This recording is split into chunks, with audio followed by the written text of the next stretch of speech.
Hello, reader. So we're going to look at idea number 6 in this video, and idea number 6 being Gore Street energy storage.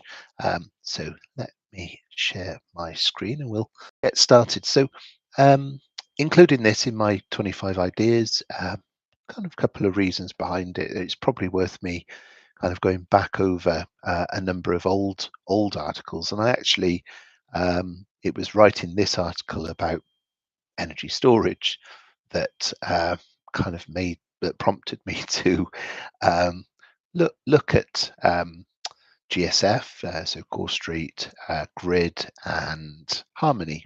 Um, so I, at the time, held Harmony, I think, and I did write an article called "You Cannot Heat Me," which yeah, was and actually one of the telling factors with Harmony was that they are 100% 2-hour batteries, and um, the amount of margin they were making on longer duration storage was substantially higher than 1-hour battery storage. A couple of other things I'd call out were that the price of raw materials was dropping and dropping and dropping. So this is the price of lithium, this is the price of vanadium. So the inputs that go into batteries are falling, and obviously falling input costs is a positive for an energy storage company. Especially when you consider that the battery makes up about 30% of the cost of the overall cost of the storage unit, if I can call it that, the battery, being containing a mineral, but also controllers, tanks, pumps, wiring. So it's not just about the lithium. Um, it's not just about the vanadium, but it's also about all of the stuff that goes around all of that mineral that makes up the cost. So yeah, I just ran some analysis over what was the economics of vanadium flow batteries versus lithium batteries, and this was an interesting one. That the this is based on $3.45 gas, which well, if we go and look at American gas today, it's not $3.45, it's $3.75. So 345 is probably about fair for the US market. It's certainly not fair for the UK market, 116 pence per therm. That kind of works out at about 12 or $13. So actually this gas peaking plant that's costing nearly 200 a megawatt hour, that blue is way up here somewhere in terms of gas at today's market price. Now that £1.16 hasn't always been £1.16. I mean, if we look at back in March, back in February, it was, what was that, 55? But it's not $3.45. So this cost per megawatt hour is far in excess of what batteries are capable of. And this lithium, the green bar here, the cost of storage, this obviously again is representative of costs that have since decreased. And I think I talk about it in, might be this article, where I say the cost of energy storage has dropped over time. And yeah, here we go. So if we're looking at a battery of a 2018 vintage, the dollars per kilowatt hour, so obviously if we take times that by 1,000, that's 210,000, which is 210,000. Okay, obviously we've got to think about this blue part, which is the levelized cost of energy. So that's the solar power that went in, the cost of the solar to charge the battery, if you follow me. So that 210 2018 cost is probably up here So this being about 30, so that kind of puts it at about 240, which is still cheaper than this at any kind of European gas price of a peaker plant. By the way, peaker plants are ones that just can switch on and off. You know, they're kind of like rapid response units that are run on gas. They do have diesel versions of those, diesel peakers, and then gas baseload is a kind of full-on power station. But the difficulty with these is that you can't just flip a switch to turn them on and off. They take time to start up, and so they're less responsive than the more instantaneous response of either a peaker or a battery. Um, so yeah, so if you actually take somewhere probably a 2019 or 2020 vintage, I mean that is kind of that graph there, and that 210 approximately there. But it's also fair to say that since then, so if we say 170, that we're now looking at about 140. So this cost here has actually dropped down probably somewhere to about 180, including the cost of solar. And bearing in mind that solar has dropped in price as well, and the efficiency has raised. So this comparative compared to gas baseload. Now, remember, gas baseload again based upon $3.45, but the UK is about 5 times that. So that cost of energy is going to be way up here. So to my mind, based upon the evidence that I can see, whilst yes, this graph says, oh yes, gas is cheaper. Yes, it might be cheaper in the US during certain times of the year, but it's not cheaper in Britain pretty much all the time, not in Ireland pretty much all the time, certainly not in Germany pretty much all of the time. German and Irish energy prices, obviously not in therms, but they're in megawatt hours. But if it's this one here, TTF, so 46 euros per megawatt hour. That again, if we apply that back into here, so we're and bearing in mind, of course, that gas plants run at about 40% efficiency. So this isn't just the cost of the gas. It's you're having to put 2.5 times the gas. So 46 times 2.5 kind of gets you to 110. In terms of cost of energy, plus then you've got the depreciation and the operating costs and the manning costs of that gas plant. So it's not just 110, because that's just your fuel input cost. So again, I don't think that British, German, Irish gas is going to be particularly competitive against energy storage. But that's just my opinion. I mean, obviously, I haven't got a chart from somebody that tells me that definitively, but that's my reading based upon the various different pieces of information I've pulled together from different sources. Now, is that wishful thinking? I don't know. You tell me. But I kind of feel that that's quite real. Now, on the basis that that's real and that gas prices are not going to go falling down. We've got Ed Miliband doing his best to make life difficult for the North Sea.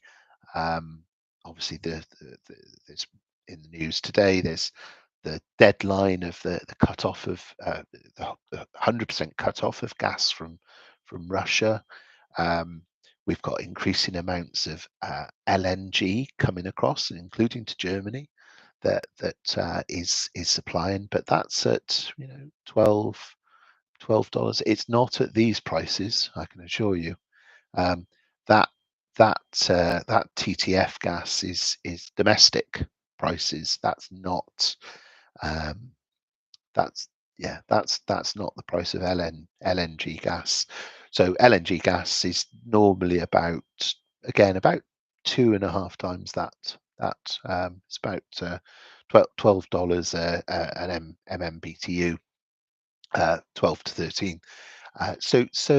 Anyway, kind of coming into this idea. So it's my belief that energy, despite what they're saying about power curves and everything else, and I've gone back in over previous year annual reports, and well, what were they saying 4 years ago? What did what they say 4 years ago, what it would be in 2024, come true? No, far from it. So, are they right this time in 2024 about what the power curve is going to do in 2028? It's up to you. You can follow them blindly, or you can make your own view, take your own view on it. As far as I'm concerned, I'm more interested in seeing what pounds and pence are being generated from these assets.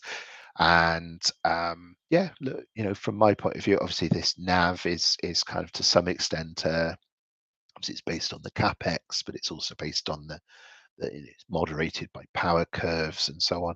But when they're actually generating a strong EBITDA, from the assets, and this is based upon this EBITDA that it's generating is based upon just 1/3 of the portfolio being operational, and this yellow chunk is shortly being energized. And one of my readers pointed out that energization doesn't mean that you start earning money. There's normally a delay. So in my um, in my assumptions, I've kind of used 3 months delay. So if it energizes in December, that it'll start earning some money in March, 3 months later. Uh, so it's kind of basically the the trajectory that this is on, though, is that the amount of generation has massively increased. Is becoming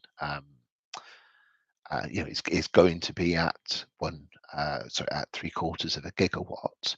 Um, that there's falling capex costs, and particularly I think what was interesting was, well, the idea of upgrading from a 1 hour battery to a 2 hour battery. I mean, if you look at the costs and the capex costs, I mean, you've already got the wiring, the controllers, and so on. I mean, certainly you've got the battery, the cell costs, essentially the lithium costs, which themselves have been dropping.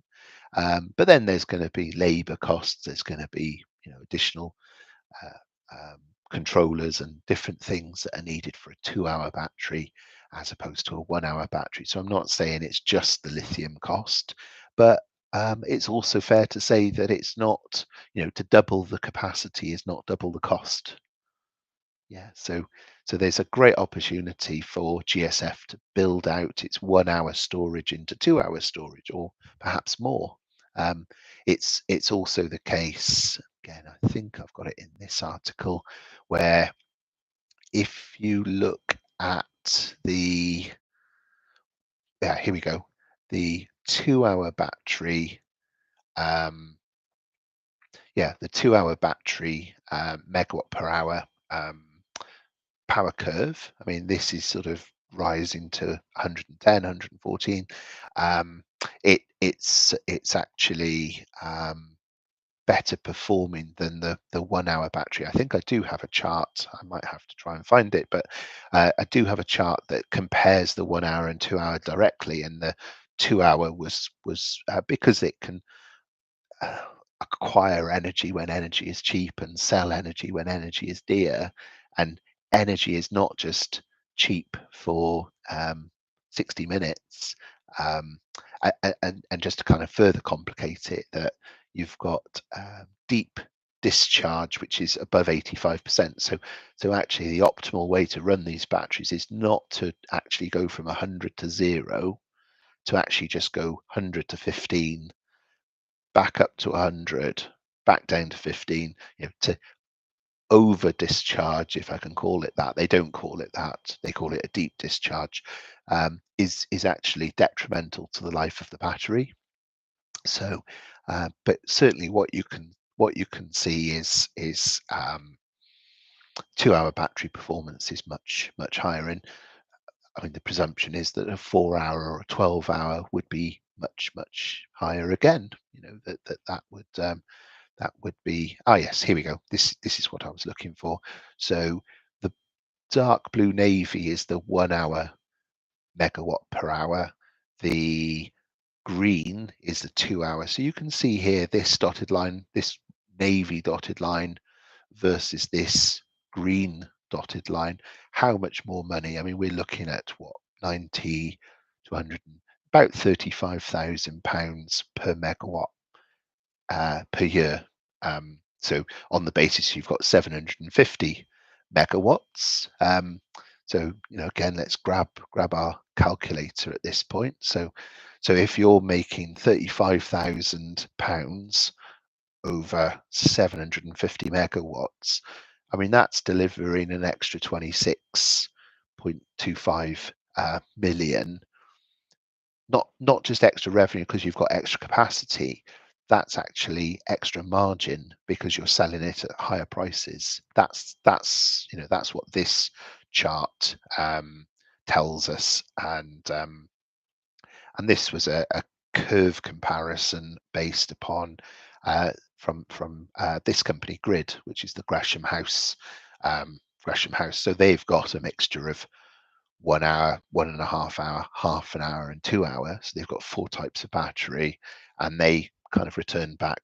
These are our rates that we can charge for different batteries, and the 2 hour batteries can charge out at a higher rate per unit of energy than the shorter batteries. So let's move forward. So there's there's this as well, which is interesting. So they talk about how a payback of moving up to a sort of longer duration. They talk about it being you know, between 5 and 10 years. So you know, 5 years would imply something like a 20% ROI, return on investment. 10 years would be like a 10%, just roughly. Again, that was some other evidence that that was shared. And it's just not just about selling power.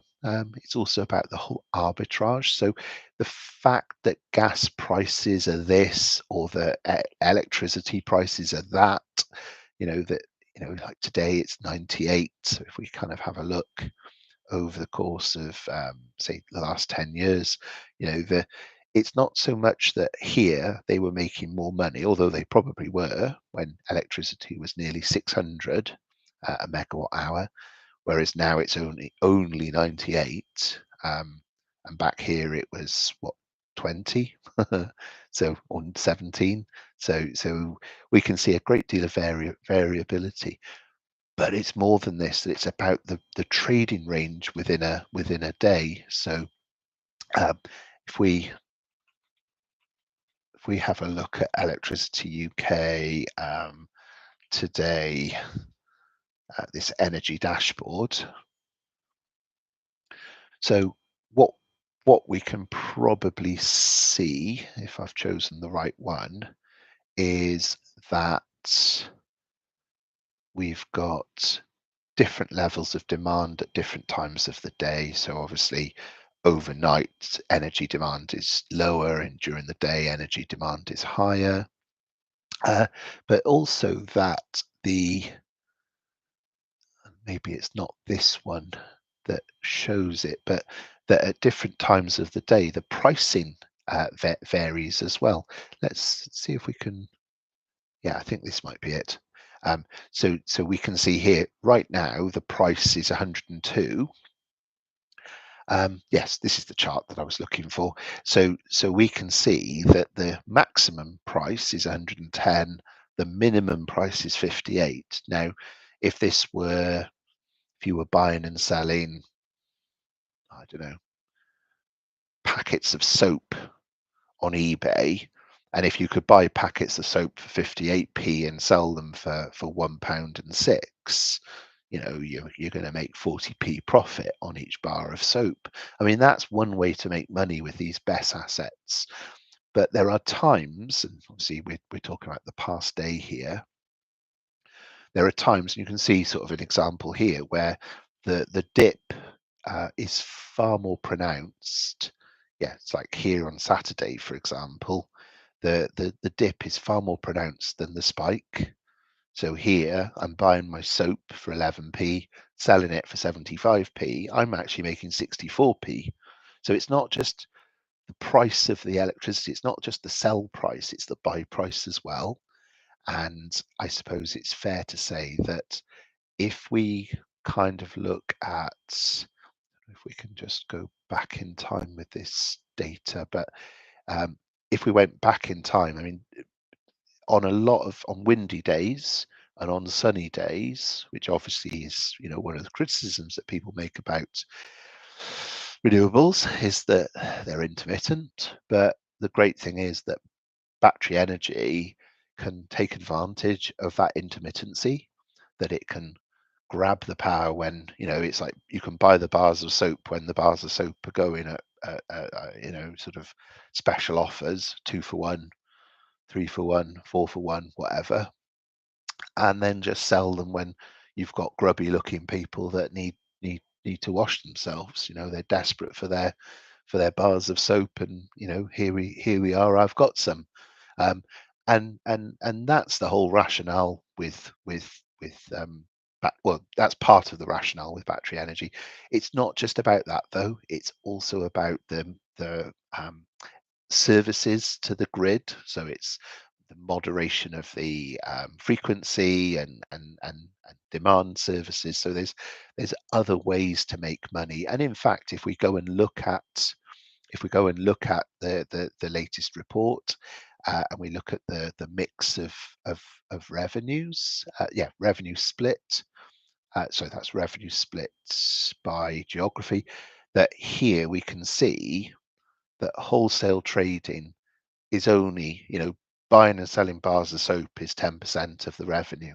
90% of the revenue is what's described as ancillary services. So this demand management side of it, regulating the grid side of it, and the national grid will pay service providers, energy storage providers, to help them do that, to take power when there's too much and to give power when there's too little.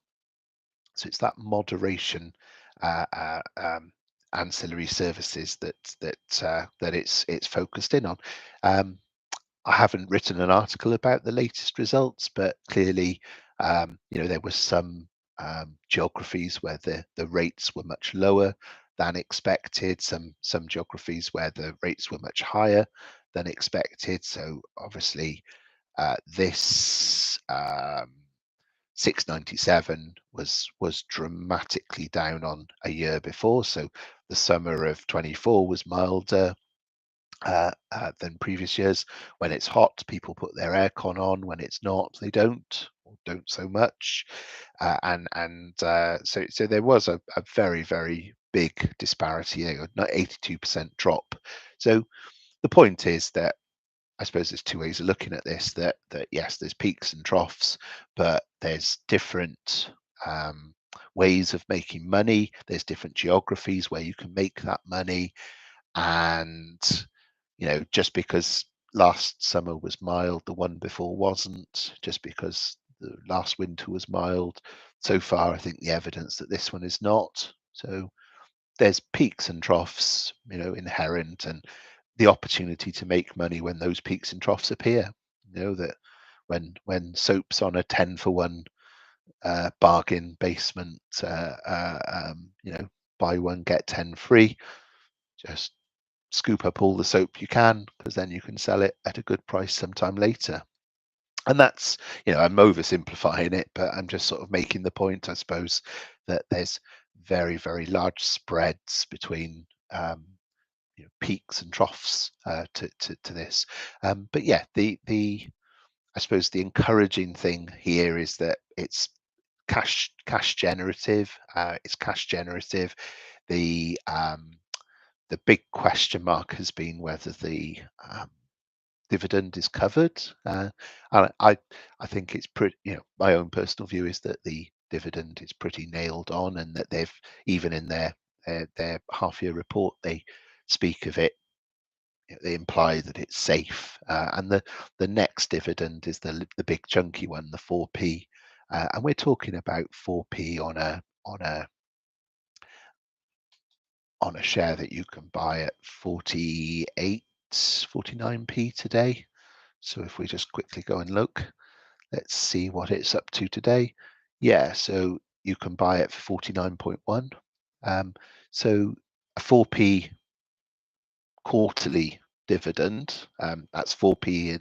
The profile of it was 1p, 1p, 1p, and then the next one's due to be 4p. So we've had 1p, 1p,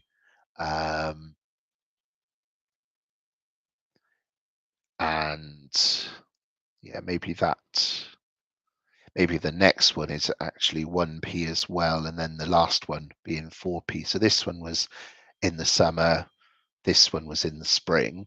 So yeah, I think we've got another 1p to come here, and then a 4p to come here. So there's respectively 5 pence, and then a further one in September, and then a winter one here that kind of lands in January by the looks of things. So as this one will here. So we can see a past track record where they've paid out 7 to 7.5 pence. Will we see 7 pence here? I think we will. I think we'll see 5 pence here. So this idea will return, I believe, 10% just on the dividend. Whether they will then make a decision to profile it differently for 2025-26, I don't know. Could that have an impact on the share price? I don't know. What I would say is that when I ran the numbers, and obviously these, the rates and the I think I've got a model here that I picked up. So these rates, obviously, some of these rates are, this one, for example, is sorry, not this one.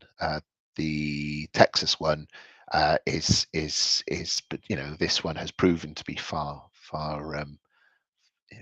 lower than expected. So this 70,000 rate,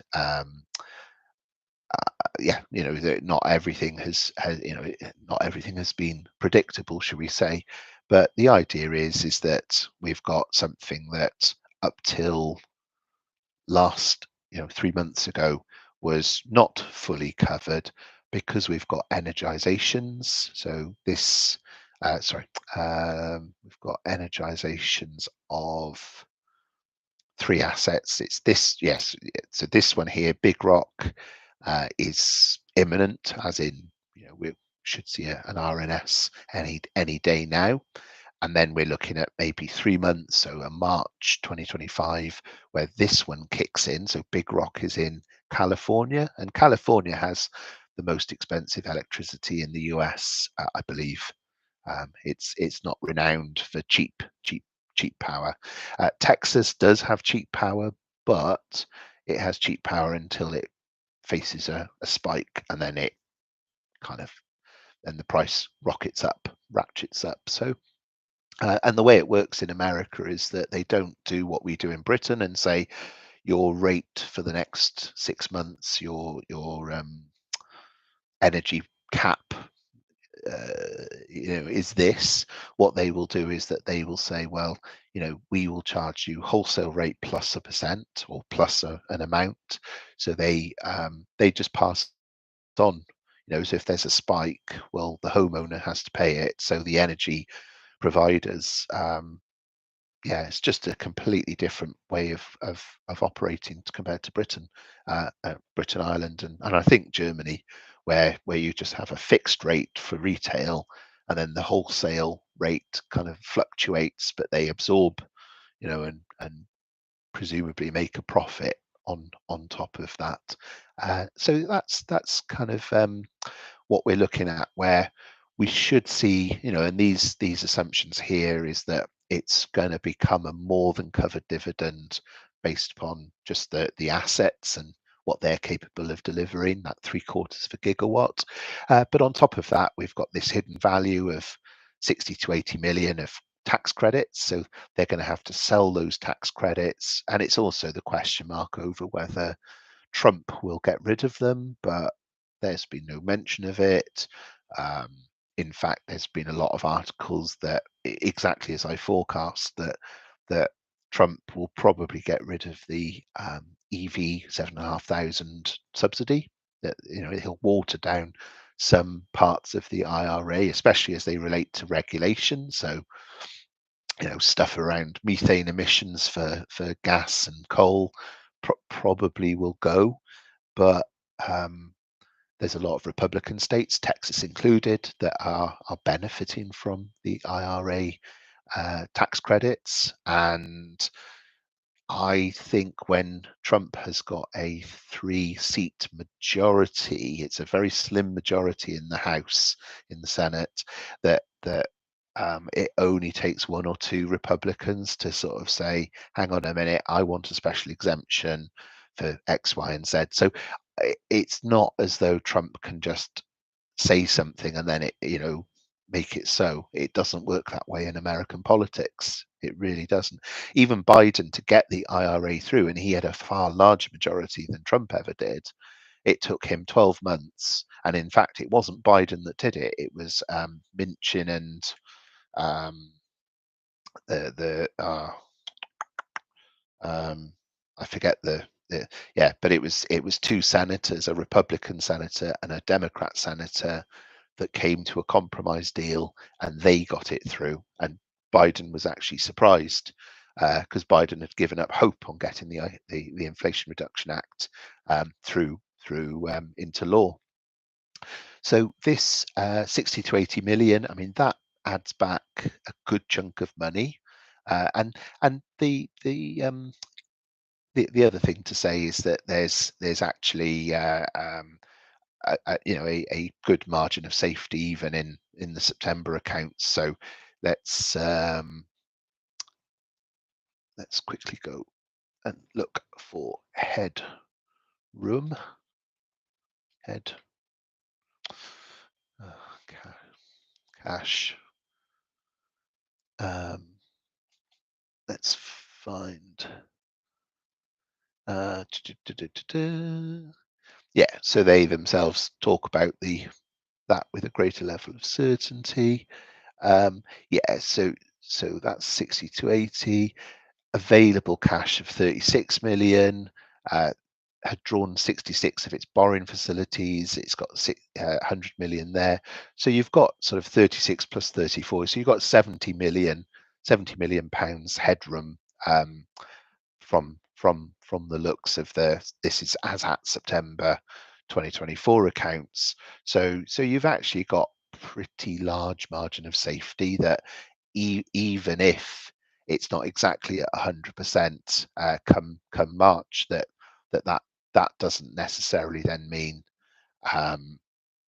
the dividend's going to be cut. So I think there's actually quite a large margin of safety, and the discount to NAV just feels like it's just not priced right, especially when you compare it against Harmony, that now is not on such a discount, and they are sort of looking at selling their assets. If it can get to 40 million earnings, at 20 times it would be worth 800. So that sort of there's potential for upside to its NAV. I looked at some comparative assets in Texas. So there's some yeah, I think there's some um, prospective upside through obviously other forms of earning money, which they've done in Texas, the upgrades, and my estimate there to um, yeah, if a 2 hour is costing that much, my suggestion that, on the basis that the existing assets are priced in at about 350, um, that the upgrade, is going to be less, because that's to build a whole 2 hour battery from scratch is 600 per megawatt. So a 250 to upgrade the as I said, the lithium and then the extra bits and pieces that you need and the labour, I feel is realistic, if nothing generous potentially. Um, Better participation in the grid services, so that's something else that is being worked on by National Grid. Participation in the long duration, again, that's something that the government are working on. Um, the ability for them, I mean, they've gone into 5 different grids, so what's stopping them going after a sixth? Finding a jurisdiction where there's some very attractive rates. I'm sure parts of Eastern Europe with the cut off of the Russian gas are probably looking incredibly attractive, potentially. Um, that on the basis that those tax credits don't go anywhere, that there's again a future incentive to just build out more capacity in the US. The US, by the way, doesn't have a unified grid. There's lots of local grids. So Texas has a grid, California has a grid, which, to be fair, California is then linked up to Washington, Oregon, and kind of states that are adjacent to it. So it's not true to say that every state has its own grid, but there are multiple grids in the US, and each one, they're not well served with interconnectors. In fact, Europe with its interconnectors is far better connected than than the US. So there are trading opportunities in the sense that each sub network within the US is has its own return on investment, I guess you could say. Um, and then, what's the value of those 500 megawatts of pre-construction assets? So, the 0.5 gigawatts of assets that they've got the rights to build, but they haven't built. Um, are those worth zero? Because then there's nothing in the books for them. So that's why that's why I'm excited about Gore Street. I appreciate that there's a lot of um, apparently very expert people that are reading my articles and critiquing them. So I'm careful what I say in this video, but I mean, I say it as I see it, and obviously you can make your own judgment. And hopefully, this article kind of allows you to just say, well, look, this is what the evidence says, and this is my judgment based upon, like, even if you don't agree with a rate of X pounds per um, megawatt per year. Even if you say, well, I want to apply I don't know, I believe California is only going to deliver a 60. You can obviously take these numbers and drop that out by 9 million. So that then sort of translates through minus your tax, minus and so on. That you kind of still get to a level of I suppose comfort around. It feels like this is um, unfairly punished in the market right now for based upon speculation about future power prices, which I can't find evidence to support, and based around the dividend, which may or may not happen when they've got 70 million of headroom, they've got the tax credits on their way. It kind of doesn't feel as though that is going to be a major hurdle. I mean, in a way, that money being paid to us shareholders could be used in other useful ways as well. As much as I like a dividend than as much as the next investor, I do kind of look at the attractiveness of upgrading the 1 hour batteries to 2 hour batteries and the higher rates that you get, and the obviously the lower capex that it would cost, the existing grid connections and energization that you have. There's a lot of reasons why that would actually be a pretty cool way to build value at GSF. But that's, ultimately that's down to the investment manager to weigh up and consider um, the returns to investors and what form they should take. I personally would see. I wouldn't personally be that unhappy if they did cut the dividend and said, well, we're going to, you know, direct money into to upgrading our batteries to give us a better advantage in the market. I mean, that could actually be quite a genius move in actual fact. But of course, there will be those that say, well, I only bought this for the high dividend and now you've betrayed me, blah blah blah blah blah, and harumph. And so look, I mean, I think, as I say, I think it it feels like it's a lot stronger than the market's giving it credit for. But that's my feeling. I guess my next step is to properly analyze this and to write an article on this. Obviously, I've just thrown it up on screen and started talking. Um, yeah, I look forward to that at some point. And thank you very much for watching my video. Obviously, this is not investment advice. This is just me and my opinions, and as are my articles. They're just there for information, for entertainment, as the saying goes, and you make your own investment decisions. So I hope that's been useful to help you do that. And this is Oak Bloke saying cheerio.